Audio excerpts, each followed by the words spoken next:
बाबा साहब अंबेडकर वो खुद छुआछूत का शिकार हुए थे। उन्होंने खुद ने अपनी जिंदगी के अंदर अन्याय बर्दाश्त किया था, इसलिए उन्होंने संविधान के अंदर रिजर्वेशन की व्यवस्था की थी। वो जानते थे कि यह समाज वो समाज है जिसने सदियों सदियों से अन्याय बर्दाश्त किया, सदियों से उन्होंने छुआछूत बर्दाश्त किया है। अगर उस समाज को अपने को बराबर लाना है तो अपने को उनको रिजर्वेशन देना पड़ेगा। आज मौजूदा सरकार, आरएसएस के प्रमुख कहते हैं रिजर्वेशन के ऊपर पुनर्चर्चा होनी चाहिए। प्रधानमंत्री जी कहते हैं हम रिजर्वेशन के पक्ष में हैं। किसको बेवकूफ बना रहे हैं? चित भी मेरी पट भी मेरी।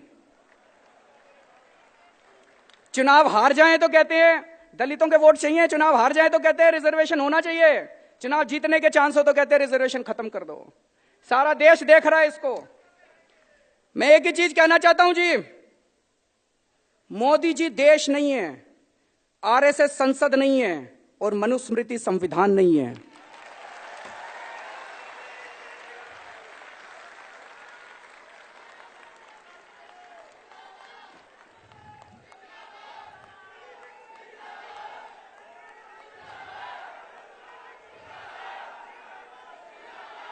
आज ये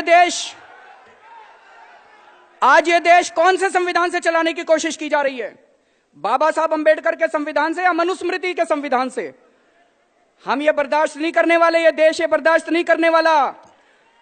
बहुत सालों के संघर्ष के बाद, बहुत सालों की लड़ाई के बाद आजादी मिली थी और आजादी के बाद बाबा साहब अंबेडकर ने हमें यह संविधान दिया है। इस संविधान के लिए हम अपनी जान की बाजी लगा देंगे, लेकिन इस संविधान के विरुद्ध कोई काम नहीं होने देंगे। आज इन्होंने संविधान के परखच्चे उड़ा रखे हैं। इन्होंने अरुणाचल के प्रदेश के अंदर सरकार तोड़ दी, खरीद लिए, सरकार तोड़ दी, सरकार गिरा दी। बाबा साहब अंबेडकर का संविधान तो ये नहीं कहता। बाबा साहब अंबेडकर संविधान कहता है चुनाव लड़ो, जीत के आओ।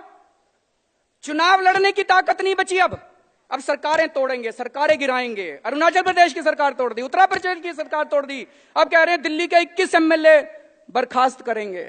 कर लो बर्खास्त, आ जाओ मैदान में, चुनाव लड़ते हैं।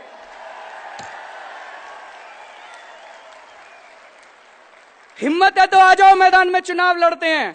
हम बाबा साहब अंबेडकर के संविधान के हिसाब से चुनाव लड़ेंगे। तुम ये बैकडोर एंट्री करना बंद करो, ये देश की जनता परमानेंटली तुम्हें डिसमिस कर